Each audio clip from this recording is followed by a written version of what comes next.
बिस्मिल्लाहिर्रहमानिर्रहीम, अस्सलाम वालेकुम। अल्लाह का ख़ास फज़ल और करम है कि पाकिस्तान को अल्लाह ताला हर महाज पर सुरखरू कर रहे हैं। भारत को हर महाज पर शिकस्त हो रही है। दो बहुत बड़ी शिकस्तें मिली हैं भारत को, एक हाल ही में अक़वाम मुत्तहिदा की सतह पर और साथ ही नक्शे के हवाले से जो पाकिस्तान ने नया नक्शा जारी किया था जिसमें मक़बूज़ा कश्मीर को पाकिस्तान का हिस्सा दिखाया गया है, सरकारी तौर पर नक्शा जारी किया गया। बहुत से लोग कहते थे इससे क्या फ़र्क पड़ेगा, फ़र्क पड़ नहीं रहा, फ़र्क पड़ चुका है। और शंघाई ताउन की तंजीम ने पाकिस्तान के नक्शे को मान लिया है। इसकी तफसील मैं आपको बताने वाला हूँ। ये बहुत बड़ी फतह है पाकिस्तान की। अक़वाम मुत्तहिदा में भी कश्मीर का मामला और ये दोनों बातें क्या हैं इस पर भी हम बात करते हैं। लेकिन उससे पहले मैं आपको एक और बहुत बड़ी ब्रेकिंग न्यूज़ दे रहा हूँ कि राजनाथ सिंह वज़ीर दिफ़ा हैं भारत के, उन्होंने एक बहुत बड़ी शिकस्त तस्लीम कर ली है अपनी असम्बली में। और वज़ीर दिफ़ा कह रहा है कि 38,000 स्क्वायर किलोमीटर का इलाका चीन हमसे ले जा चुका है और 90,000 किलोमीटर का अरुणाचल प्रदेश का इलाका चीन कहता है ये भी हमारा है। ये राजनाथ सिंह खुद मान रहे हैं और वहाँ पर जो उन्होंने रोना रोया है असम्बली में, जिस तरह से वो गिड़गिड़ाए हैं कि अब ये वक्त है कि हम अपनी फ़ौज के पीछे खड़े हों, उनका हौसला बढ़ाएं, उनका मोराल बढ़ाएं, वो सर्दी में लड़ लेंगे। ये सब क्या हुआ है इसकी तफसीलन हम बात करेंगे। पहले मैं बात करना चाह रहा हूँ पाकिस्तान की जीत। अच्छा, एक चीज़ बहुत अहम है कि चीन ने पाकिस्तान के हवाले से क्या कहा है कि चीन और पाकिस्तान मिलकर भारत का क्या हशर नशर कर देंगे, ये भी मैं आपको बताऊंगा। तो मैं ये नोट कर लूँ ताकि मैं भूल ना जाऊँ कि चीन और पाकिस्तान मिलकर क्या करेंगे। ये बात होता है मैं बात करते हुए, क्योंकि ये बहुत बड़ी खबरें हैं, तो बहुत पाकिस्तान के लिए बड़ी चीज़ें हैं, तो इसलिए मैं लिख रहा हूँ कि चीन पाकिस्तान मिलकर क्या करेंगे। ठीक है जी। अच्छा, अब आ जाते हैं हम अपनी पहली बात पर। देखिए, एक तो नक्शे की बात है। हुआ ये कि शंघाई ताउन तंजीम का इजलास चल रहा है और ये 8 ममालिक की तंजीम है, रूस भी इसमें शामिल है। अब रूस हमेशा से ये समझा गया कि भारत के बहुत ज़्यादा करीब है। अब हुआ ये कि इसमें थे अजीत डोवल, भारत की तरफ से शिरकत कर रहे थे, पाकिस्तान की तरफ से थे मोईद यूसुफ। अच्छा, दोनों अपने अपने मुल्क के वज़ीर आज़म के national security adviser, Moeed Yusuf वज़ीर आज़म इमरान खान के पाकिस्तान के और उधर से अजीत डोवल नरेंद्र मोदी। अच्छा, ये अब जब शरीक थे इसमें इजलास में, तो भारत ने कहा जी पाकिस्तान नक्शा ना दिखाए, जो नया नक्शा है जिसमें मक़बूज़ा कश्मीर पाकिस्तान का हिस्सा दिखाया गया है। वो हुआ ये कि मोईद यूसुफ ने बात करना शुरू की, उनके पीछे नक्शा नज़र आ रहा था पाकिस्तान का, जिसमें मक़बूज़ा कश्मीर पाकिस्तान का हिस्सा दिखाया गया। अब इस पर अजीत डोवल ने एतराज़ उठा दिया। अच्छा, पहले भी कह चुके थे रूस को भी, बाकी तमाम ममालिक को भी कि ये देखें ये काम ना हो। अच्छा, वो बात तो पहले ही ये पाकिस्तान की बहुत बड़ी जीत है कि शंघाई ताउन की तंजीम ने जो इलाके के मालिक का मुश्किल है उसने पाकिस्तान को मौके पे सिद्ध कर लिया, पाकिस्तान का नया नक्शा मान लिया है। ये है असल चीज़, कितनी बड़ी बात है। और शिकस्त किस तरह हुई, दुम दबा के भाग गया है वहाँ से अजीत डोवल, दुम दबा के भागा, उठ के भाग गया।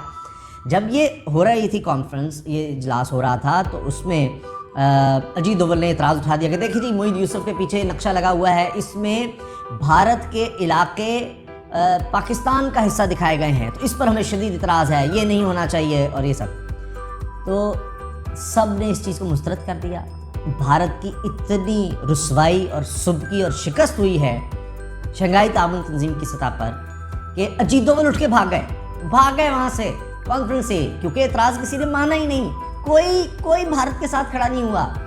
सबसे बड़ी हार तो ये है कि आप ये देखें, रूस जिसके बारे में भारत को बड़ा मान था कि रूस हमेशा हमारा साथ देगा, रूस ने भी एतराज़ मुस्तरद कर दिया और ये मान लिया कि ये पाकिस्तान का मौक़िफ़ बिल्कुल दुरुस्त है। क्योंकि मोईद यूसुफ ने कहा कि अक़वाम मुत्तहिदा की करारदादें हैं, तमाम जो बॉडीज़ हैं, वर्ल्ड बॉडीज़, उनके मुताबिक अगर आप देखें अक़वाम मुत्तहिदा की करारदादों के वो पाबंद हैं, चाहे शंघाई ताउन तंजीम ही हो, कि ये मुतनाज़ा इलाका है और ये इल्लीगली ऑक्यूपाई किया हुआ है भारत ने और ये कानूनन भारत मुजरिम बन रहा है, तो लिहाजा ये भारत का इलाका है ही नहीं। तो पाकिस्तान हक बजानिब है कि मक़बूज़ा कश्मीर में जो मुसलमान रहते हैं उनकी उमंगों के मुताबिक ये इलाका पाकिस्तान का दिखाया गया है। तो अब روس سمیت، چلے چائنا تو آپ کہیں گے پاکستان کا دوست ہے، دیگر ممالک کا بھی آپ کچھ اور بات ہے کہ چلیں جی وہ چین کے ساتھ پہلے ہی آ رہے ہیں، لیکن روس تو بڑا ملک ہے اور وہ تو بھارت کو اسلحہ بھی بیچتا ہے، اس کے بہت قریب ہے، اس نے بھی یہ نقشہ مان لیا ہے، یہ بہت بڑی بات ہے۔ اچھا، دوسری پاکستان کی فتح اور بھارت کی شکست۔ اقوام متحدہ کی جنرل اسمبلی کا 75واں اجلاس ہو رہا ہے، اس میں وزیر اعظم عمران خان نے خطاب بھی کرنا ہے۔ اچھا، اب ہوگا تو یہ ویڈیو کے ذریعے، یہ وبا کی وجہ سے۔ بہرحال بھارت کوششیں کر رہا تھا کہ چونکہ سیکیورٹی کونسل میں یہ قراردادیں لا چکا ہے پاکستان چین کے ساتھ مل کر، تو اب اقوام متحدہ کی جنرل اسمبلی کا اجلاس ہے 75واں، اس میں کشمیر ایجنڈے پہ نہیں ہونا چاہیے، اور بھارت کی کوششیں کافی عرصے سے کر رہا تھا، لیکن وہاں بھی اللہ کے فضل و کرم سے بھارت کو شکست ہوئی ہے، شکست فاش ہوئی ہے، اور کشمیر کا معاملہ، مقبوضہ کشمیر کا معاملہ اقوام متحدہ کی جنرل اسمبلی کے اجلاس کے ایجنڈے میں شامل ہے، اس کو بھارت نہیں نکلوا سکا۔ اب یہ سب سے بڑا اجلاس ہوتا ہے کہ جس میں تمام ممبر ممالک شریک ہوتے ہیں۔ سیکیورٹی کونسل کا اجلاس یقیناً بہت عام ہے، لیکن اس میں 15 ممالک ہوتے ہیں، 5 مستقل ارکان اور 10 غیر مستقل ارکان، لیکن اس میں تو تمام ممالک، غالباً 192 تعداد ہے اگر میں غلط نہیں ہوں تو، وہ سب ہوتے ہیں جنرل اسمبلی کے اجلاس میں۔ تو سب کے سامنے اب پاکستان یہ معاملہ اٹھائے گا مقبوضہ کشمیر کا، اور انشاءاللہ امید ہے جس طرح ترکی نے بھی اٹھایا تھا، دیگر ممالک بھی انشاءاللہ اس کو اٹھائیں گے۔ تو یہ دو بہت بڑی شکستیں بھارت کو ملی ہیں۔ اس پر جو بھارت کی فرسٹریشن ہے وہ اس طرح نظر آ رہی ہے کہ یہی کہہ رہے ہیں کہ جی پاکستان اور چین ایک ہوئے ہیں ہمارے خلاف، بھارت کہہ رہا ہے، تو یہ بڑا مسئلہ بن گیا ہے ہمارے لیے، اور امریکہ کو بھی وہ یہ چیز سیل کرنے کی کوشش کر رہا ہے۔ چین کہہ رہا ہے کہ چین کو، پاکستان کو بھارت یہ نہ سمجھے کہ جی ہم اس کو ختم کرنا چاہتے ہیں، تباہ کرنا چاہتے ہیں، یہ خود اپنے پیر پر کلہاڑی مار رہا ہے، چین یہ واضح طور پر کہہ رہا ہے۔ اب ہوا یہ ہے کہ راج ناتھ سنگھ سے کہا جا رہا تھا، اپوزیشن کی باتیں کہہ رہی تھیں کہ آ کے اصل صورتحال تو بتائیں، اب آپ شنگھائی تعاون تنظیم کا بھی دورہ کر آئے اور ایران سے بھی ہوا ہے، اس وقت اصل صورتحال ہے کیا؟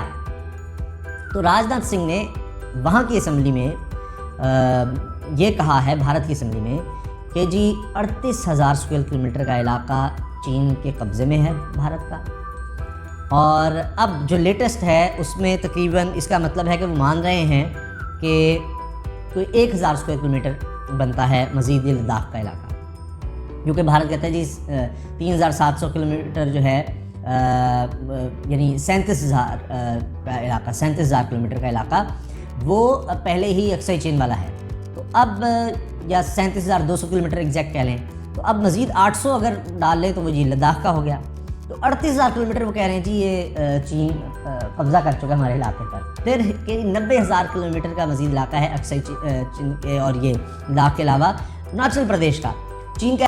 اور آخر میں ایک چیز عرض کر دوں کہ اب چین بھی کہہ رہا ہے، شنگھائی تعاون تنظیم کا بھی آپ نے دیکھ لیا کہ بھارت علاقے میں تنہا ہو نہیں رہا، تنہا ہو چکا ہے، اور چین کہہ رہا ہے کہ یہ جو سمجھ رہا ہے کہ جناب یہ اس طرح چین کے خلاف کر کے یا پاکستان کے خلاف کر کے یہ دکھائے گا کہ جی مغربی طاقتیں آ جائیں اور میرے ساتھ تعاون کریں اور میری مدد کریں، یہ جو چیخیں مارا ہے کہ جی چین نے کر دیا، پاکستان نے کر دیا، تو کوئی اس کی مدد کو نہیں آئے گا۔ ہاں اسلحہ کچھ بیچ دیں گے، وہ بھی شرائط کے ساتھ، تو لڑنا تو ان کو خود پڑے گا، اور جب لڑائی ہوگی تو چین کہہ رہا ہے کہ جی 1962 سے زیادہ ہم نے برا حال کرنا ہے، اور پہلے ہی چین تیار بیٹھا ہے، اور وہ کہہ رہے ہیں کہ چین اور پاکستان مل گئے تو پھر بھارت کے پاس کچھ بھی نہیں بچے گا۔ یہ چین کی طرف سے واضح اشارے آ رہے ہیں۔ اجازت دیجیے، اللہ حافظ، پاکستان زندہ باد۔